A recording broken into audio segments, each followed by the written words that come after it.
Hello, 7th and 8th grade. Doesn't my hair look great today? Welcome to History with Mr. E. Today we're going to talk about FDR, Franklin Delano Roosevelt, and his New Deal. In 1932, socialism was on the rise in America. Socialism means that the government controls every aspect of our lives, our businesses, our money, our everything, our schooling, every bit of our lives. And America didn't want or need that. It was a scary time. Franklin Delano Roosevelt was elected as president on the campaign that he had a new deal for the American people. He didn't really say what that meant. It was very vague and unclear, and he would make recommendations for economic recovery, but nobody really knew what he was talking about. But he still got elected as president under the New Deal, and guess what? He was a socialist and made a mess of our country. And we'll talk about that in a minute. But he called for firm and aggressive action to take care of the Depression. He called for balanced budgets and called for relief for the average American. Relief for the average American. He called the average American the forgotten man. The forgotten man. And acted like the current government didn't care. And the current government did, but the current government knew that it was better that they could provide support, but not take control under Herbert Hoover. FDR wanted to take control. He promised one big thing was to repeal prohibition, make it legal to drink, to buy alcohol, and to make and sell alcohol. And that alone won him a landslide victory over Herbert Hoover. In the first 3 months of his term as president, he had 15 new laws. The era was called the first 100 days. He closed all banks and what he called bank holidays to ensure that public money was safe, which stopped people from making a run on the bank where they would go in and try to get all their money out before all the money was gone. If you remember when we watched Mr. Eckhart's play, It's a Wonderful Life, they had a run on the bank. And George and Mary gave up all of their wedding money to make sure that people didn't panic. That happened during the Great Depression. That was FDR's first act as president, to close down banks. I think I'm going to start wearing these professor robes to school every day because I look really good in them. Also, my hair is great today. Don't you laugh at me, Lexi. You either, Jaden. In March 9th of 1933, which was also FDR's first year in office, he put forth the Emergency Banking Relief Act. The president began to control all banks and reopen banks as he saw fit. One thing that FDR did to make himself more popular with the people was the fireside chats. There were radio shows in which the president spoke to the nation. He was the first to use that modern means of communication. He would sit down and have a radio show, and everybody that had a radio could tune in. Remember, radios were in more than 50% of homes, so people would gather around and listen to him speak. This was mass communication. We use mass communication all the time now. Television, radio, internet, Twitter, and all that kind of stuff. And really,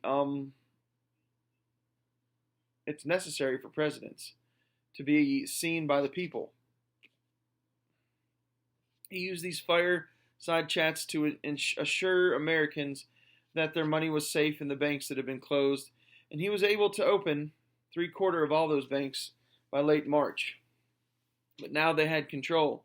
He started something called the FDIC, the Federal Deposit Insurance Corporation, and every bank that became a member was insured in all of their bank accounts up to $5,000 per person. So if the banks ran out of money, your money wasn't gone anymore. It was insured by the government. FDR followed something called Keynesian, Keynesian economics, after a professor named Keynes. He said that now the banks were stable, Congress felt confident to give FDR broad powers to control the country. This is when the New Deal began. The problem was that Keynes, John Maynard Keynes, that professor, was a socialist. He said that the government can live beyond its means, which means if the government didn't have money, they could still do what they wanted to because they could use credit and they could tax people and spend that tax money. And it became the tax and spend policy that we still use today. And now the government, for the first time in many, many, many years in America, the government had become a government that ran on a deficit budget. And we have a massive budget deficit now. On April 19th, 1933, one of the worst things that happened with FDR is the government abandoned the gold standard. Our money was no longer backed by gold. You couldn't turn in paper money and get gold from the government anymore, and our money hurt because of that. Then FDR held to his promise and put in the 21st Amendment in December of 1933 that repealed prohibition and people could buy alcohol again. Another bad idea, because now that there's alcohol back, there's alcoholism.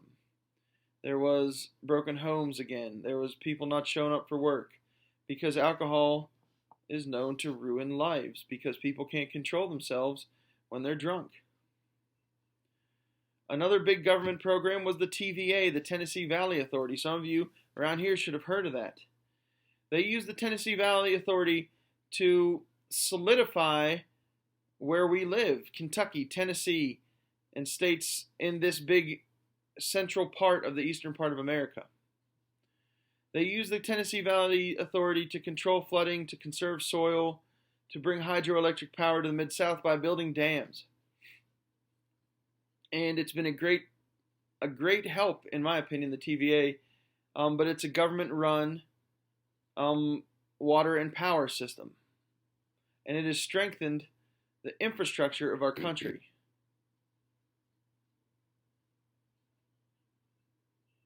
But they didn't always do right. In Ducktown, a lot of their mining projects brought acid erosion to the ground, and the government passed it off under the TVA as water erosion. And now all new builds were controlled by the government, so things like that wouldn't happen. He also put forth something called the AAA, the Agricultural Adjustment Act, where the government paid farmers not to plant crops or graze livestock, so that there wouldn't be surpluses in these crops. So the government would pay farmers what they would have made if they'd have grown a crop, because we had such a surplus in food. They thought that if they created a shortage of food, the prices would rise, and more money would be generated. Former President Hoover rightfully called it a crime to force an economic crisis, and he believed that it prolonged the Depression, and made this socialist program where the government controls everything, where everybody's on welfare, a way of life that you couldn't break free from anymore. FDR also created the National Recovery Administration, the NRA, in 1933, and the government attempted to control wages and prices, how much money you could make and how much you had to spend on things, to limit competition among businesses and to encourage labor organizations like unions. To standardize wages and prices takes away competition, and people stop working hard to do better. He created something in 1935 called the WPA, or the Works Progress Administration. It was work for wages, government work for wages. So if you were a male mostly, you could join the WPA and go and do government projects like build roads and bridges and public buildings, and parks and things like that.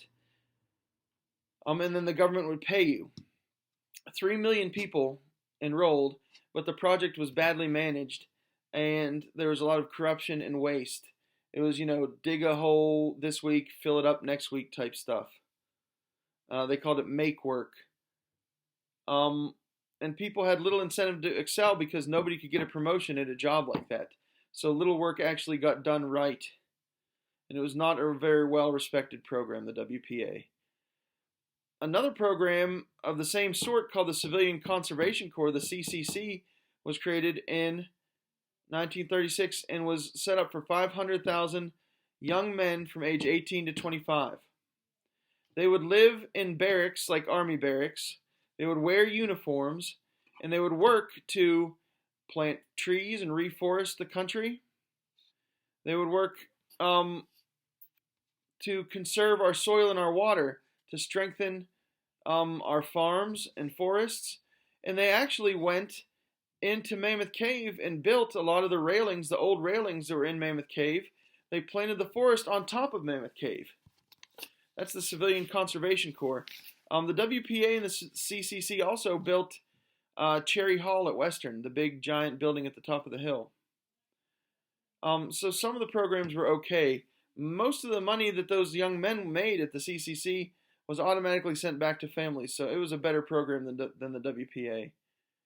And that's all for today. We'll see you tomorrow.